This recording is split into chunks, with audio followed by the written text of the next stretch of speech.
ॐ ज्ञानतिमिरान्धस्य ज्ञानञ्जनशलाकया चक्षुरुन्मिलितं येन तस्मै श्रीगुरुवे नमः।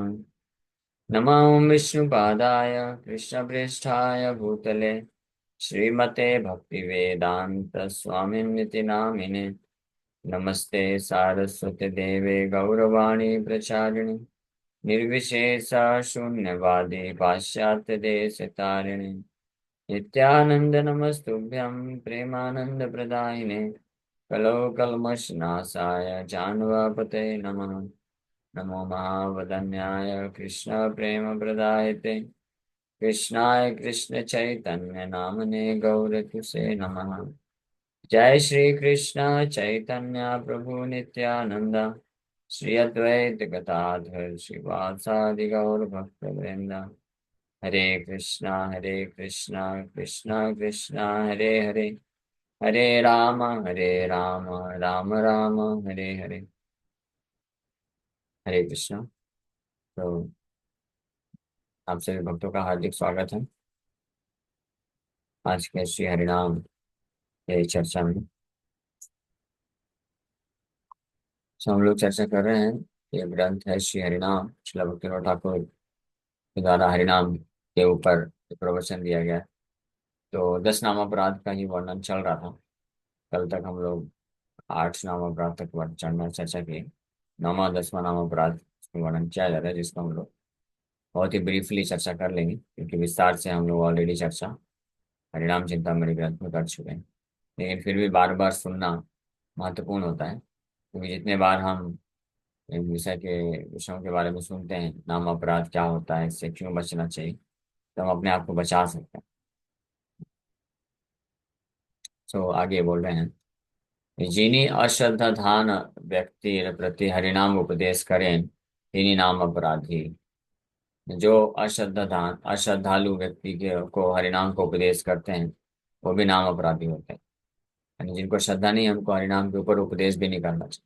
हरिनाम जप कराना चाहिए, मौका देना चाहिए, गीता भागवत की शिक्षा देना चाहिए, लेकिन हरिनाम की महिमा, जो हरिनाम भगवान कृष्ण से अभिन्न है, उस रूप में चर्चा नहीं करना चाहिए, क्योंकि वो श्रद्धा नहीं है। वो लोग उसको स्वीकार नहीं करेंगे और अपराध करेंगे।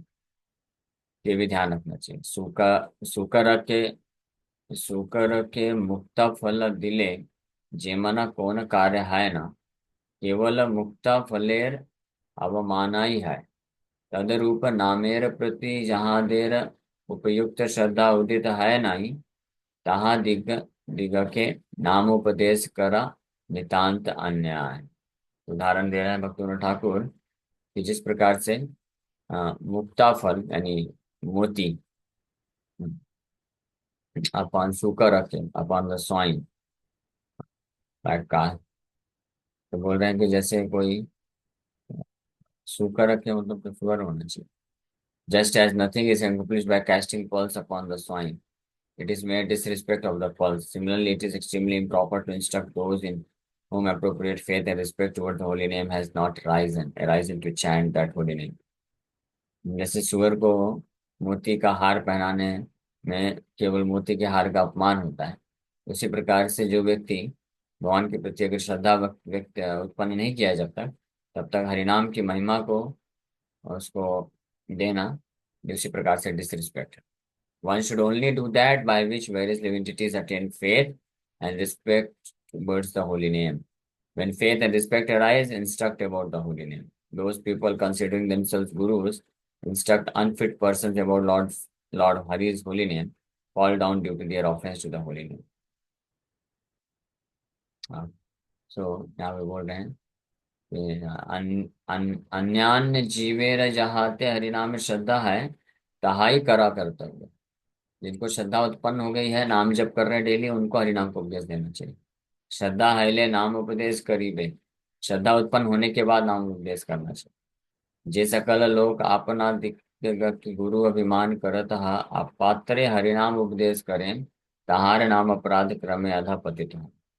जो अपने आप को गुरु मान करके और ऐसे अश्रद्धालु लोगों को अगर नाम की महिमा का वर्णन कर देते हैं, तो उस अपराध से उनका जो है पतन हो जाता है आध्यात्मिक जीवन में।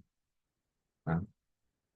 लेकिन इसका मतलब ये नहीं है कि जो श्रद्धा नहीं है जिनको, उनको प्रचार नहीं करना है। प्रचार तो करना है, लेकिन उनको श्रद्धालु बनाना पहले। प्रभुपाद जी इसके बारे में क्लैरिफाई करते हैं नेक्टर ऑफ डिवोशन में, बोलते हैं anyone can take part in chanting the holy name of the lord, but in the beginning one should not be instructed about the transcendental potency of the Lord. Those who are too sinful cannot appreciate the transcendental glories of the Lord, and therefore it is better not to instruct them in this matter. जो व्यक्ति बहुत पापी होते हैं, यानी भगवान पे भी श्रद्धा नहीं है, तो उनको भगवान की महिमा का वर्णन नहीं करना चाहिए। उनको इंस्पायर करना चाहिए हरिनाम लेने के लिए, और उनको माया का वर्णन ज्यादा करना चाहिए। यानी माया जगत में कितना दुख है, कैसे हम फंसे हुए हैं, और ये समझाना चाहिए कि हम शरीर नहीं है, आत्मा है। ये सब वर्णन करना चाहिए, हाँ, प्रवचनों में ज्यादातर। जैसे प्रभुपाद जी के ज्यादातर प्रवचन आप देखेंगे तो यही वर्णन है। कृष्ण की लीलाओं का वर्णन नहीं किया प्रभुपाद जी, क्योंकि वो कैंडिडेट है ही नहीं। हम लोग भी अभी पूरी तरह से योग्य नहीं है कृष्ण की हर लीला सुनने के लिए। कृष्ण कथा भागवत का, अभी भागवत में भी यही प्रिंसिपल है। सुखदेव गोस्वामी कृष्ण लीला का वर्णन इमीडिएटली नहीं की, फर्स्ट कैंटो से लेकर के नाइन्थ कैंटो तक पूरा कृष्ण तत्व को वर्णन कर रहे हैं। तत्व सिद्धांत ज्ञान दे रहे हैं कि हम आत्मा नहीं, हम शरीर नहीं, हम आत्मा हैं, और ये भौतिक संसार दुखालय है। यहाँ पे कैसे व्यक्ति माया में फंस जाते हैं, माया में फंसने के बाद क्या क्या स्थिति होती है, जीवन का वास्तविक लक्ष्य क्या है, ये चर्चा करके समझाना चाहिए पहले। ताकि ये सब सुनने के बाद वो जब आध्यात्मिक जीवन को स्वीकार करेगा, श्रद्धा उत्पन्न होगी भगवान में, तब फिर उसको भगवान की महिमा, भगवान की लीला और हरिनाम की महिमा का वर्णन फिर किया जा सकता है। अन्यथा जो अयोग्य व्यक्ति हैं उनको डायरेक्ट कृष्ण कथा सुनाना, कृष्ण लीला का वर्णन करना, शुद्ध नाम की महिमा का वर्णन करना, ये वर्णन करने वाले व्यक्ति के द्वारा भी अपराध हो जाता है, और इसके कारण उसका पतन हो सकता है। ये ध्यान रखना चाहिए। हम जिन लोगों को प्रचार करते हैं तो उनकी स्थिति के अनुसार, उनके श्रद्धा के अनुसार हमको प्रचार करना चाहिए। इसलिए for safer side we follow in the footsteps of Srila Prabhupada. Prabhupada ji जैसे किए हैं प्रचार, हम वैसे ही प्रचार करें।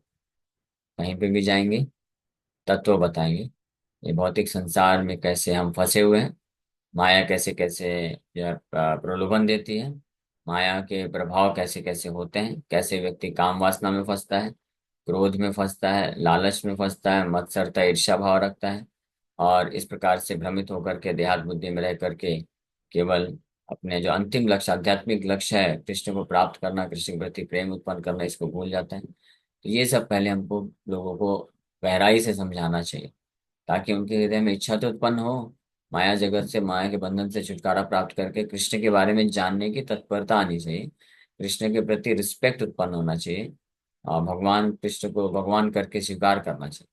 तब फिर महिमा को वर्णन आगे किया जा सकता है, कृष्ण लीलाओं को, तब हो सकता है ये। इसलिए नाइन्थ ऑफेंस हो जाता है ये, अगर कोई अश्रद्धालु को महिमा का वर्णन करते।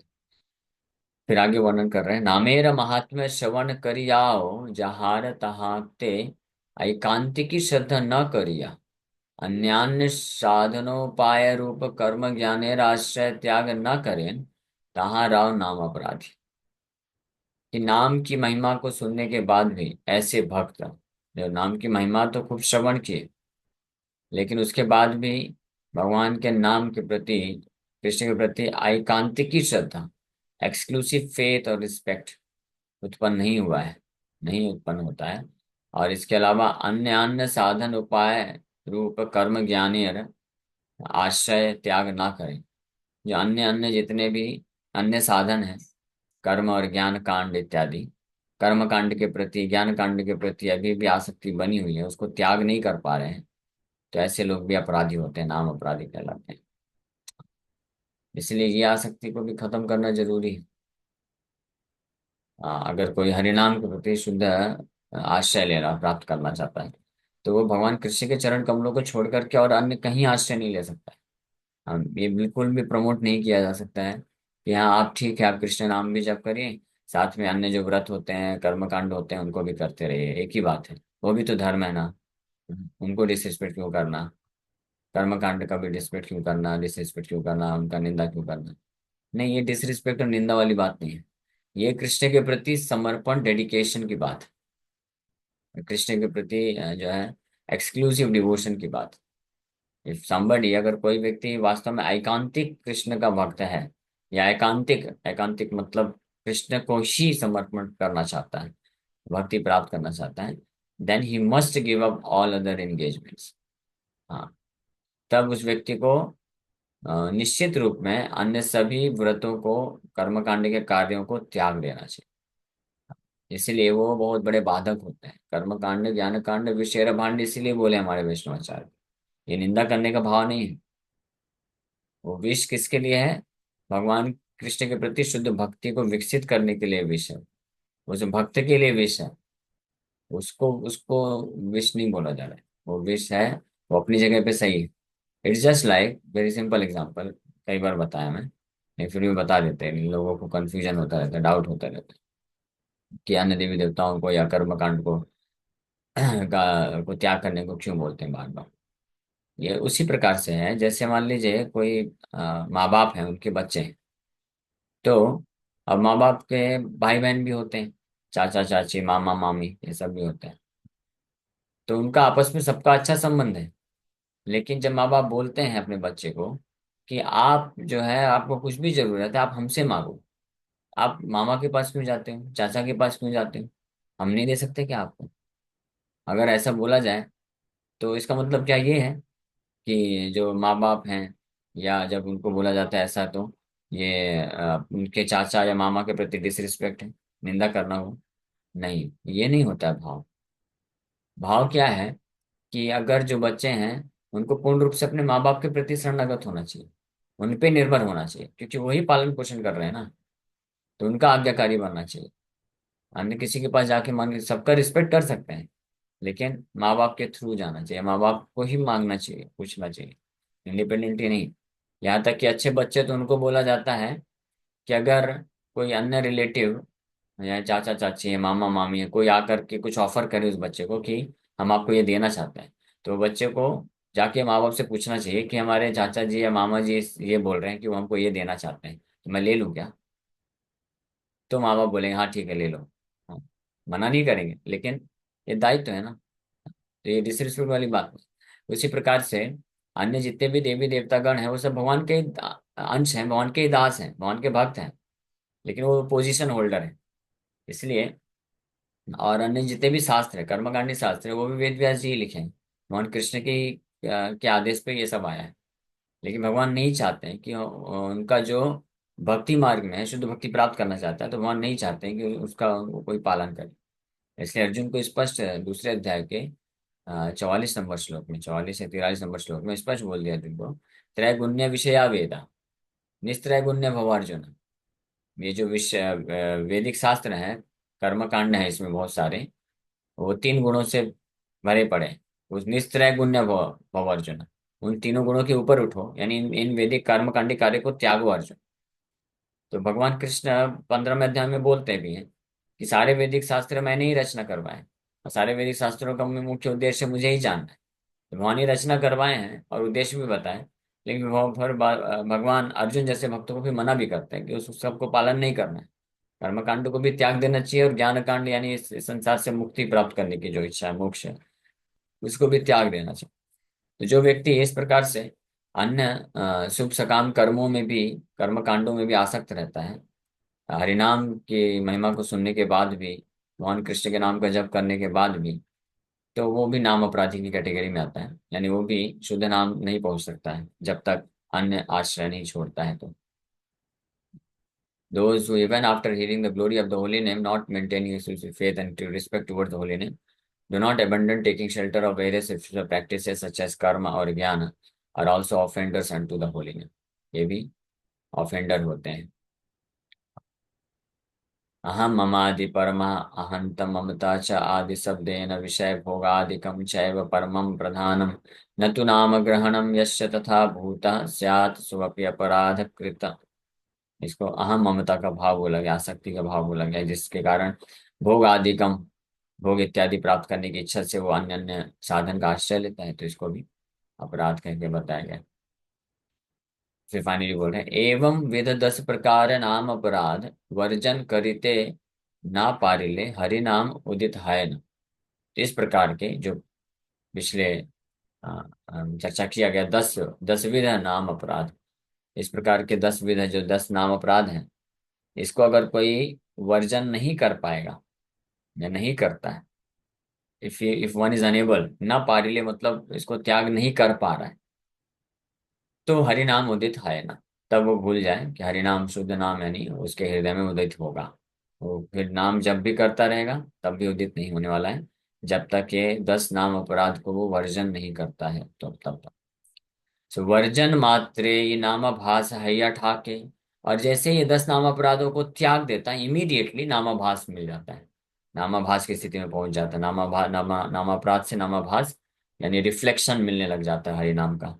नामाभास की स्थिति पहुंचते ही उसका हृदय शुद्धिकरण होना चालू हो जाता है और मुक्ति की अवस्था को प्राप्त कर लेता है।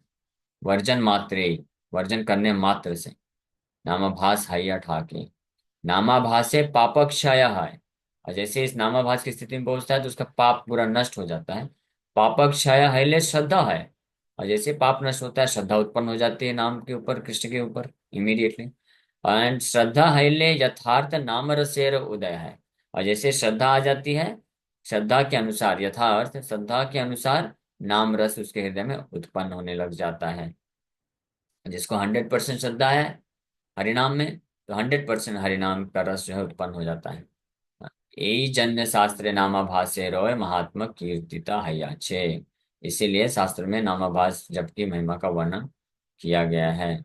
If one is unable to reject these 10 types of offenses unto the holy name, the holy name of Lord Hari does not manifest itself. As soon as one rejects them, the reflection of the holy name appears while chanting. By the appearance of the reflection of the holy name, sinful reactions are destroyed. When sinful reactions are destroyed, faith and respect towards the holy name arises. When faith and respect towards the holy name arises, the rasa of the factual holy name is manifested. Therefore, the glory of even chanting the reflection of the holy name is described in the scriptures. इस प्रकार से महिमा का वर्णन किया गया है। So about faith and respect, the holy name बताया गया है। कौन पे निरंतर कर कृष्ण नाम संकीर्तन, एक नाम भाष्य तुम्हारा पाप दोष जाबे। आर नाम लेते कृष्ण चरण पाइबे। सुबुद्धि राय को चैतन्य महाप्रभु ने इंस्ट्रक्शन दिए, जब प्रभु कहे यहाँ इते जाहा वृंदावन, निरंतर कर कृष्ण नाम संकीर्तन। हाँ, कि जाओ आप वृंदावन में जाओ, हम निरंतर कृष्ण नाम का आश्रय लो, एक नामा भाष्य तुम्हारा पाप दोष से जाबे। जब सारे अपराध 10 नाम अपराध से आप मुक्त होकर के नाम जप करोगे, तो एक नामाभास जप करने से आपका पोप जो पाप है, दोष है, नष्ट हो जाएगा। और उसके पश्चात फिर जब आप नाम लेना चालू करोगे, आर्य नाम लेते कृष्ण चरण पाएंगे, तब आप कृष्ण के चरण को प्राप्त कर लेंगे। That is the way. और अगर कोई अपराध को त्याग करने के लिए तैयार नहीं है, तो फिर वो एक नाम तो क्या, करोड़ों नाम भी लेता रहेगा, ना तो वो कृष्ण को प्राप्त कर सकता है और ना बंधन से मुक्त हो सकता है। तो इसलिए बहुत जोर दिया गया है नाम अपराध से मुक्ति के लिए। ओके, ये भी विराम करेंगे। Thank you very much. Hare Krishna. किसी वक्त का कोई प्रश्न है, डाउट है तो पूछ लीजिए। Hare Krishna. Yes, any question? Yes Ankita Mata ji. हरे कृष्ण प्रभु जगन्नाथ प्रणाम। हरे प्रभु कृष्ण। जो भी आपने लास्ट में बताया कि नाम अपराध के प्रति अगर हम सजग रहे तो इसका मतलब हमें अटेंटिवली एक एक चीजें ध्यान से कर्म करते हैं, तो तभी हम उस एक्चुअल नाम को, जो है भगवान के नाम को मतलब एक्सपीरियंस कर सकते हैं। अदरवाइज जो अभी तक कर रहे हैं हम, ये पूरा ऊपर ऊपर से है, मतलब ये अंदर इंटरनली हम फील ही नहीं कर पा रहे ना। हाँ, तो मेरे यस। लिए अटेंटिव होना बहुत जरूरी है। अटेंटिव चैंटिंग तो जरूरी है, उसमें कोई डाउट नहीं है। लेकिन अटेंटिव चैंटिंग का अर्थ क्या है? कि हरिनाम का आश्रय लेना है, यानी ये जो 10 नाम अपराध है ना, इसको भी अटेंटिव होकर के त्यागना पड़ेगा यत्न पूर्वक। ये 10 नाम अपराध याद होने चाहिए, मालूम होने चाहिए। और इस ये मैं इनमें से कोई अपराध तो नहीं कर रहा हूँ, ये ध्यान रखना चाहिए। अलग अलग सीजन आता रहता है, फिर प्रेरणा मिल जाती है, चलो ये व्रत भी कर लेते हैं, तो उसी में घंटी बजने लग जाना चाहिए, अरे ये नाम अपराध हो रहा है। या कैसी कुछ अपॉर्चुनिटी आती है, किसी वैष्णव का निंदा करने की और सुनने या बोलने की अपॉर्चुनिटी आती है, तुरंत घंटी बजना चाहिए, अरे नहीं नहीं, इससे दूर रहो भाई, ये सब में पढ़ने का नहीं। जितने भी 10 नाम अपराध हैं, तुरंत घंटी बजना चाहिए। हाँ, शास्त्रों का निंदा करना, गुरु की अवज्ञा करना, साधु निंदा करना, और जो है कर्म कांड के प्रति आसक्ति रखना, और वैदिक शास्त्रों का निंदा करना, और नाम की महिमा को के ऊपर विश्वास न रखना, या हरि नाम के जप को अपने मनमाने तरीके से कुछ और जो है वर्णन करना, ऐसे या नाम के बल पे पाप करना, ये सारी चीजें। या हरिनाम जप को भी कर्मकांड समझना। हाँ, हरिनाम जप को भी कर्मकांड समझना, ये भी एक अपराध है। और फिर अन्य कर्मकांड से आसक्ति रखना, वो भी अपराध है, 2 अपराध। आसक्ति बना, तो ये सब एक एक करके केयरफुली विचार करके छोड़ना पड़ेगा, जो शुद्ध नाम के प्रति भी रुचि विकसित विकसित करना चाहता है। We can not just say that बस chant Hare Krishna everything you will find. That's true, no doubt about it, कि केवल हरे कृष्णा जप करते जाइए सब कुछ ठीक हो जाएगा। लेकिन कैसे ठीक होगा, वो अन्य चीजों को छोड़ना पड़ेगा। जस्ट लाइक, उदाहरण के लिए सिंपल सी बात है कि किसी को कोई बीमारी है, तो क्या बोलते हैं, हाँ बस डॉक्टर के पास जाओ और सब ठीक हो जाएगा। तो सही बात है, डॉक्टर के पास जाने से सब ठीक हो जाएगा। लेकिन कब? जब वो डॉक्टर जो मेडिसिन दे रहा है, परहेज बोल रहा है, उसको पालन करने से। ऐसा नहीं कि डॉक्टर के पास जा रहा है, डॉक्टर के मेडिसिन ले रहा है, और अपने मनमाने तरीके से जो परहेज करना है उसको छोड़ना नहीं चाहता है। तो फिर कैसे ठीक होगा? कितना भी एक्सपर्ट डॉक्टर होगा, कितनी भी एक्सपर्ट मेडिसिन होगी, लेकिन वो तभी काम करेगी जब आपको, जब परहेज बोला जाता है कि आपको ये नहीं खाना है, ये नहीं करना है, वो भी पालन करना जरूरी है। तो ये दोनों चीज इंक्लूड होती हैं जब बोला जाता है कि आप डॉक्टर के पास जाओ, आपका सब बीमारी ठीक हो जाएगा। तो इसमें दोनों चीज आती हैं कि डॉक्टर जो मेडिसिन देता है वो भी लीजिए, साथ में डॉक्टर जो मना करता है वो भी, वर्जित जो वर्जित वर्जित चीजें उसको भी छोड़िए, तब होता है। उसी प्रकार से chant Hare Krishna and be happy, या हरे कृष्णा जब करिए सब कुछ मिल जाएगा, सब सिद्धि हो जाएगी, तो इसमें दोनों चीज इंक्लूडेड है ना। कोई ये नहीं बोल सकता, कुछ लोग होते हैं, कुछ भक्त लोग इसका गलत फायदा उठाते हैं।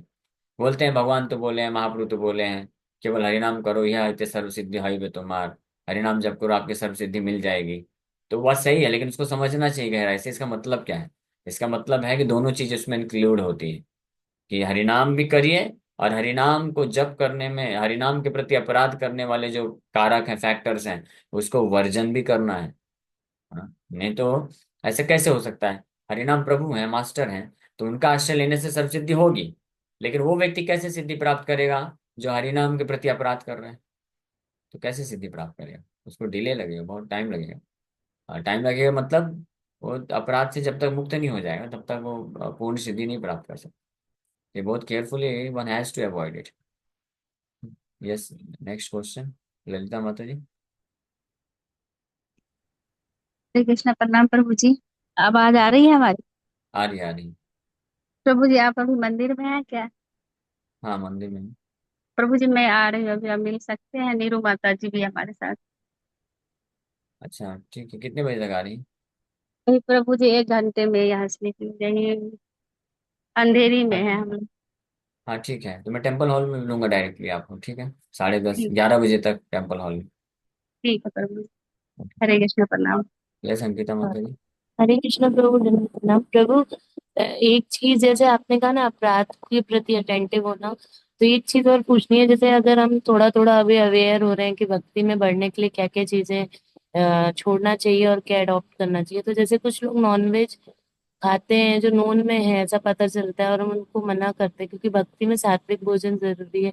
एटलीस्ट वेजिटेरियन होना तो मिनिमम जरूरी है। तो उस चीज के लिए वो डिस्ट्रैक्शन करता है कि क्यों खा रहे हैं यार, मतलब उनको नहीं खाना चाहिए, इस टाइप की चीजें होती है। तो ये क्या होना चाहिए, नेग्लेक्ट करना चाहिए, उनको बोलना चाहिए, ट्राई करना चाहिए क्यों छोड़े? ये हमको समझाना चाहिए। लेकिन किसी भी व्यक्ति को हम उतना ही हमको समझाना चाहिए जितना वो स्वीकार करने के लिए तैयार है। जबरदस्ती किसी के ऊपर नहीं कर सकते हैं, क्योंकि जबरदस्ती करने से फिर वो अननेसेसरी डिस्टर्ब होगा, फ्रस्ट्रेट होगा, और फिर वो जो है उसको और पालन नहीं कर पाएगा। तो ये एक वैदिक प्रिंसिपल है कि जो पर्सनल इंस्ट्रक्शन है, क्लास में तो ठीक है, क्लास में हम जब क्लास में सब लोग होते हैं तो हम पूरा स्ट्रांगली जो भी चीज़ें हैं, फैक्ट को, सत्य को बताते हैं, क्योंकि जनरल क्लास होती है, तो उसमें कुछ लोग लेकर के प्रेरित हो सकते हैं। लेकिन जब पर्सनल इंस्ट्रक्शन दिया जाता है, तो पर्सनली हमको जो व्यक्ति जितना कस्टमाइज तरीके से देना होता है, यानी जितना स्वीकार कर सकता है उसको उतना ही बोलना चाहिए। अगर कोई समर्पण करने के लिए तैयार नहीं है, एक्सेप्ट करने के लिए तैयार नहीं है, तो कोई फायदा नहीं है उसको इंस्ट्रक्शन देने का। क्योंकि उससे दोनों का नुकसान है। उसी को नौमा नाम अपराध बोला गया है। अश्रद्धालु व्यक्ति को हरिनाम की महिमा बोलना, तो सिमिलर काइंड ऑफ ऑफेंस हो जाएगा। कि जो जैसे कोई भौतिक आसक्ति किसी की बनी हुई, वो छोड़ने के लिए तैयार ही नहीं, तो उसको आप जबरदस्ती बोलते जा रहे, तो फिर वो अच्छी बात नहीं। जी उसका प्रभु। आपका भी टाइम वेस्ट होगा, और वो व्यक्ति भी फ्रस्ट्रेट होगा। तो इसलिए पहले उसको जितना कर सकता है तो उसको क्लासेस में इनवाइट करिए, और उसको हरिनाम जप करने के लिए प्रेरित करिए, मंदिर जाने के लिए प्रेरित करिए। धीरे धीरे जैसे शुद्धिकरण होगा, तो वो उसको खुद ही ऐसा लगेगा कि हाँ, मुझे और क्या इम्प्रूव करना है, तो पूछेगा। तो फिर उसको बता सकते हैं कि हाँ प्रभु, आप अभी ठीक है, तो ये भी छोड़ देना चाहिए आपको। उसमें भी ऑप्शन हमेशा रखना चाहिए कि आप अगर ये भी त्याग देंगे तो अच्छा रहेगा। हाँ। बट अगर कभी किसी के साथ बहुत अच्छा रिलेशनशिप हो जाता है, इंटीमेसी हो जाती है, तो उस केस में जो है उसको इंस्ट्रक्ट किया जा सकता है ना। बट इन जनरल जब हम प्रचार करते हैं, तो we can not instruct somebody, we can only request. हम बोल सकते हैं कि ये मेरी तरफ से रिक्वेस्ट है कि अगर आप ये करेंगे तो अच्छा रहेगा, हालांकि आप फ्री हैं, आई वोंट फोर्स यू, लेकिन आप फ्री हैं, आपके ऊपर है, आप करना चाहे कर सकते हैं। लेकिन इंस्ट्रक्शन केवल जो है जब कोई शिष्य, इसलिए गुरु जो है इंस्ट्रक्शन शिष्य को देते हैं केवल, यानी जो समर्पण करते हैं, initiation, after initiation instruction is given, before that proposal और रिक्वेस्ट दिया जाता है। ठीक है ना। तो प्रभु जैसे बोलते हैं, जो खाते हैं वो बन जाते हैं, तो इस टाइम पे मेरे सामने इतना आसपास बाहर भी निकलते हैं, यही यही चीजें दिख रही हैं। अभी हम बाहर भी गए थे तो रास्ते में स्टेशन में यही यही चीजें दिख रही थी, एक्स वगैरह। तो ये सब सही बुरा बात। लगता है देखे, तो उसके लिए क्या भगवान से प्रार्थना कर, क्या करें, क्योंकि बहुत आप जल्दी ये प्रार्थना तो चीजें कर बढ़ रही हैं। सकते हैं, कोई दिक्कत नहीं, प्रार्थना करिए। लेकिन हमेशा ध्यान रखिए, आप खुद से केवल बोल करके या समझा के किसी को चेंज नहीं कर सकते। It's not so easy thing. भौतिक आसक्ति इतनी गहरी होती है कि आ, व्यक्ति को जो है धीरे धीरे इसमें भक्ति के मार्ग में लाना होता है, पहले कन्विंस करना होता है।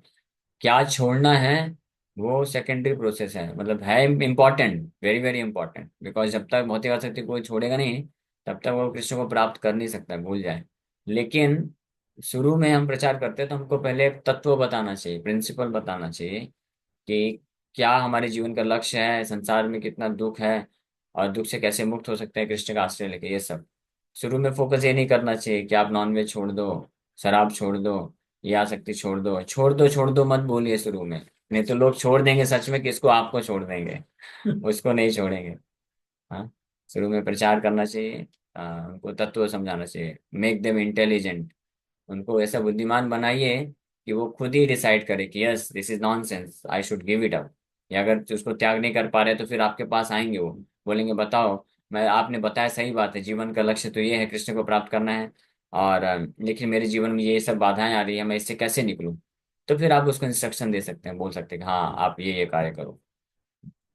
मटेरियल प्रलोभन दे सकते हैं इनिशियली प्रभु लाने के लिए, कि आपका ही दे काम हो सकते हैं। जाएगा, आप भक्ति करेंगे तो ऐसा। नहीं नहीं, बस ये रिकमेंडेड नहीं है, बट ठीक है, दे सकते हैं कभी कभी। कोई छोटे बच्चे होते हैं, उन लोगों को हम बोलते हैं आप नाम जप करो, आपका अच्छा एग्जाम निकलेगा, ये सब। बट ये सब जो है उतना वर्क नहीं करता है लोगों को। हमको अगर कोई इंटेलिजेंट है, मतलब आई मीन अगर कोई बड़ा है, यूथ है या बड़े हैं, तो उनको तत्व समझाना चाहिए। उनको बस घुमा फिरा की बातें नहीं करना चाहिए। जैसे कल मैं एक शोक सभा में गया था, बहुत बड़ा हॉल बुक किए थे, लगभग 250-300 लोग बैठे थे, और सब जो है ऑलमोस्ट वीआईपी लोग थे, लगभग 1 से 1 करोड़पति लोग थे सब। और वो एक्सपेक्ट कर रहे थे, 2 दिन पहले ही उनका कोई खास रिलेटिव का मृत्यु हुआ था। सो दे वर एक्सपेक्टिंग कि मैं सांत्वना दूंगा और ऐसे कुछ बोलूँ, है ना। तो शुरू के 2 मिनट तो मैंने बोला कि हाँ, आपके जो निजी जन है निकल गए हैं, तो इनके लिए हम प्रार्थना करते हैं, ये सब। लेकिन फिर उसके बाद इमीडिएटली मैंने 1 घंटा लगभग पूरा जो तत्व है उसके ऊपर वर्णन किया। ये ये हर व्यक्ति को फेस करना है, जन्म मृत्यु जरा व्याधि, birth death old age and disease, this material world is दुखालयम शाश्वतम, nothing is permanent in this world, today whatever you have tomorrow it may not be with you. ये सारी चीजें क्लैरिफाई किया, बोला। और इंटरेस्टिंगली मुझे ऐसा आशा नहीं था, मुझे लग रहा था कि लोग इतना भाव नहीं देंगे, लेकिन मैं डिटरमाइंड था कि नहीं, मुझे तो सत्य बोलना है। और प्रेम से बोल रहा था, मैं अच्छे से स्लो थोड़ा करके बोल रहा था। लेकिन इंटरेस्टिंगली मुझे बहुत अच्छा लगा कि पूरे लेक्चर तक सब लोग पूरा ध्यान से सुने, और किसी के भी फेशियल एक्सप्रेशन से ऐसा नहीं लगा कि किसी को बुरा जैसा लगा हो। ऐसा बिल्कुल भी नहीं लगा, है ना। तो वी शुड नॉट कॉम्प्रोमाइज, हमको बोलना चाहिए सत्य। उनको स्पष्ट में बताया कि हम कृष्ण के अंश हैं, हम ये शरीर नहीं है, हम आत्मा है, हम गलत जगह फंसे हुए हैं। और जब तक हम इस देहात बुद्धि से निकलेंगे नहीं, तब तक all our expectation will be baffled. हाँ, we will never be successful in our attempts to become happy in this material world. This is a fact. और गीता के श्लोक को कोट किया, भागवतम से कुछ श्लोक कोट किया, बताया, है ना। Difference between human form of life, animal form of life, ये भी बताया। तो सब आमने सामने बैठे हैं। ईटिंग, स्लीपिंग, मेटिंग, डिफेंडिंग अगर कोई करता है, is no better than animal, two legged animal. But ये जो चीजें होती है, कुछ चीजें उसको थोड़ा जो है सॉफ्ट तरीके से बोलना चाहिए। मतलब ऐसा किसी पर्सनल को टारगेट करके नहीं बोलना चाहिए, नहीं तो हर्ट हो सकता है। बट इन जनरल हम शास्त्र के दृष्टिकोण से बोल सकते हैं कि according to Mahabharata it is said, anyone who doesn't gets involve in this क्या बोलते हैं, philosophical discussion about who am I, why I am suffering, anyone who is simply engaged in the matter of eating, sleeping, mating, defending, he is considered to be as good as animal। इस प्रकार से जो बोल सकते हैं तो लोग जो है इसको स्वीकार करते हैं। So we have to speak the truth without compromise, but in a manner which people can accept. ये दोनों चीजें जरूरी होती है, ये एक्सपीरियंस से धीरे धीरे आता है। ओके। थैंक यू ठीक। प्रभु, हरे कृष्ण। हरे कृष्ण। दूसरी चीजों को समझाने के मटेरियल लोभ देंगे तो प्रभु जी वो पता क्या करते हैं, अगर उनकी वो चीज इच्छा पूरी नहीं होती ना, फिर वो उसमें से अपनी मतलब वो होता है ना, क्या बोलते थे, श्रद्धा कम कर देते हैं कि तुमने ऐसे बोला था तो ऐसा नहीं हुआ, तो इसलिए हाँ, प्रभु जी वो फिर हाँ वो सही ये बात है, वो चीज। भी रिस्क रहता है। तो इसलिए जी भौतिक जी। प्रलोभन देके नहीं करना चाहिए, नहीं सत्य करना बताना चाहिए चाहिए और उससे। प्रेरित जी। करना चाहिए। हरे कृष्ण प्रभु जी, यही करना। हरे कृष्ण।